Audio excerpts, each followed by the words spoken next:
something that makes me think about is even before archaeologists start digging and uncovering this vast archive of a past urban life in West Africa that we did not know much about, people in the region know about this. Like, I'm thinking that at the time of Mansa Musa and later as the centuries go on, at the time of Soni Ali, people just walking that landscape of the Middle Niger, of the inland delta of the Niger, this vast floodplain area that creates so much life. People see, like in the Fulani language, there are references to the Toge, like these ruins that people know about, ruins of villages that are in the region where you can very easily run into terracotta figures, you can very easily run into ruins, all these signs of a past life. And that's yet another representation, I think, going back to what you were just saying, if we try to think with how people from the region saw the past and conceptualize it and experienced it also, literally just being in their environment versus how external actors see the West African past and choose to represent it, we see some discrepancies emerging. But I really do find this to be one of the most fascinating aspects of this history indeed, is that what the local archive, and in particular one subsegment of that archive in West Africa, is what the griots, who are custodians of the history, and I don't mean that to say in a totalizing manner, a custodian can choose what they highlight or what they cannot.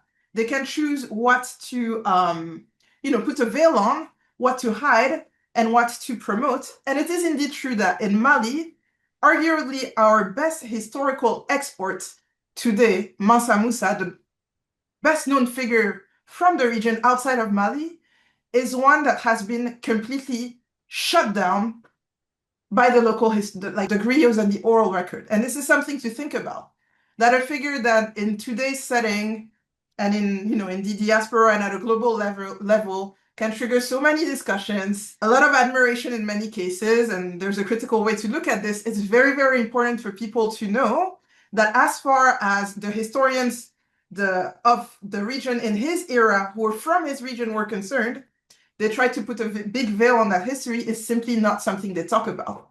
What does that mean? Did he do something so horrifying that he needed to be taken away from the historical archive? Did he betray what they thought the mission of what his mission should have been? There's many questions that this leaves open, but it's, again, something very important to keep in mind when we look at the sources. The external archive, the record, and the internal record differ in very, very dramatic ways. And so I'm very glad that you highlighted it in your discussion as well. So it's a fascinating facet, when you look at these records, and then you begin to put them into conversation with one another, it becomes really evident. Yeah, that the Malians are talking about one thing and the Egyptians are talking about something very, very different. And so it raises all kinds of questions as to, okay, what's really going on here?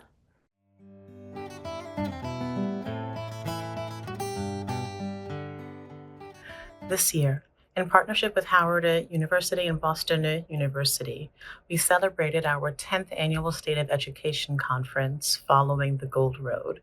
Our wonderful speakers guided us through the medieval kingdoms of Mali, Ghana, and Songhai, and we all emerged ever the richer because of the knowledge that they shared with us. So, over the next few weeks, we will be sharing a few of our favorite moments with you. Our State of Education Conference is rooted in a simple truth. The self-determination of Africa and the diaspora are inextricably linked. A rigorous generative understanding of Africa's history helps illuminate that connection. By following the Gold Road, we traced how West Africa has shaped the modern world, and we reclaim history as a compass that helps us to understand who we are, where we come from, and how we navigate an ever-changing world. If you are a student, educator, researcher, or just curious, we have wonderful free resources for you to enjoy on our website, so please check those out. In the meantime, stay tuned.